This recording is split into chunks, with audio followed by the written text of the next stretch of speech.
Hi, welcome back to the channel. Today we'll be looking at one of the hardest topics in IB Math AA higher level, which is integration. So I'm just going to breeze over some of the integrating techniques and then we'll solve a past paper question together. So let's dive right into it. So integration just means finding areas. So say I wanted to find this green area, I would use integration. If I wanted to find the area under the red line and the x-axis and between that and the x-axis, I would use integration. So that's all integration is. So the easiest way to do integration is the power rule. Power rule just means adding 1 to the exponent and dividing by the exponent. So the integral of x to the n is equal to x to the n plus 1 divided by n plus 1 plus c, where c is just an arbitrary integration constant. So based off of this, you can probably infer some common integrals, like the integral of x squared is being x cubed by 3 plus c, and the integral of x being x squared by 2 plus c.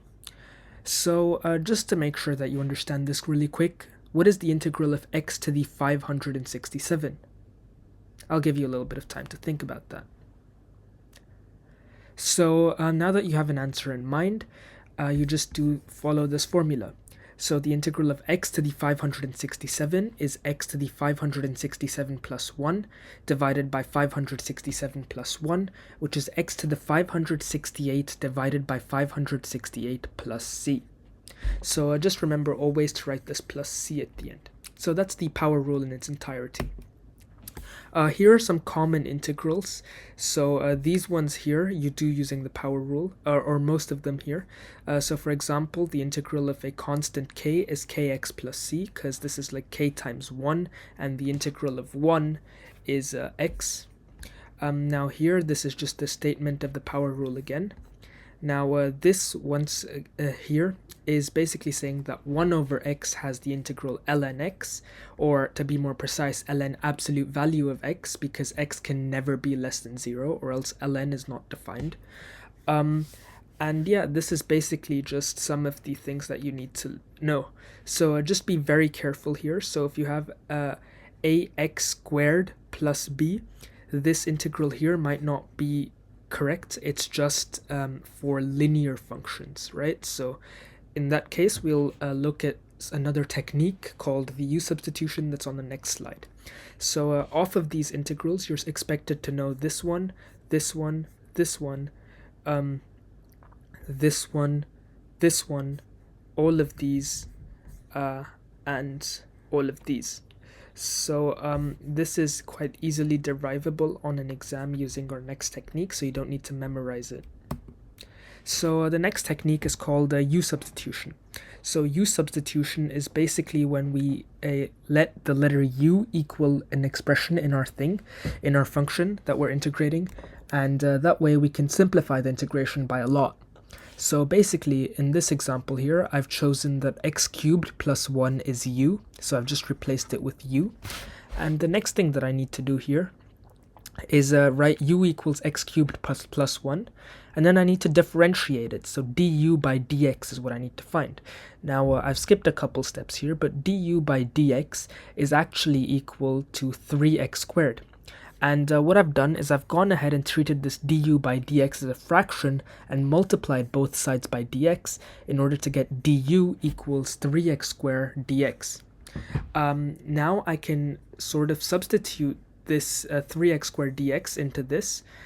So that pretty much means that du divided by 3x squared is this dx here.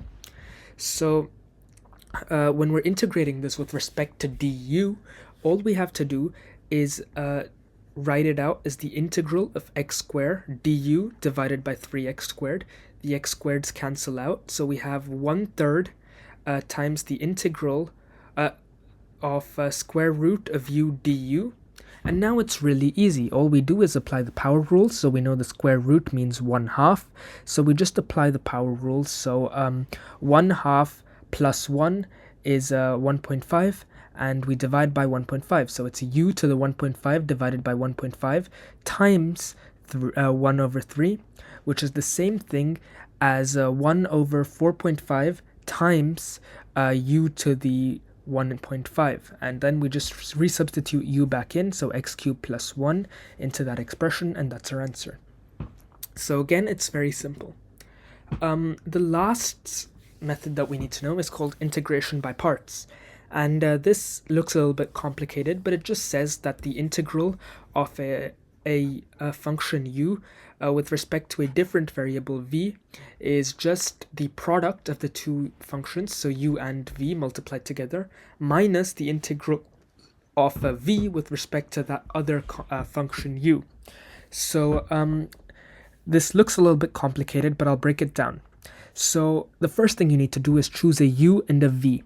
To do that, you use this acronym LIATE. I don't really know how you want to say it, but it doesn't matter. So this acronym basically stands for logarithm, inverse trig, algebraic, trig, and exponential in that order. So you're going to scan the functions, and if one of them satisfies this in this order of preferences, then you pick u as that or dv as that. And this just means that u simplifies when differentiated. And at this point, you need 4 variables. You need u, du, v, and dv. So the point of this is to differentiate u, so picking the easiest one to differentiate for u, and picking the easiest one to integrate for v. I know this can be a little bit hard, but if you do a problem, it'll get really easy.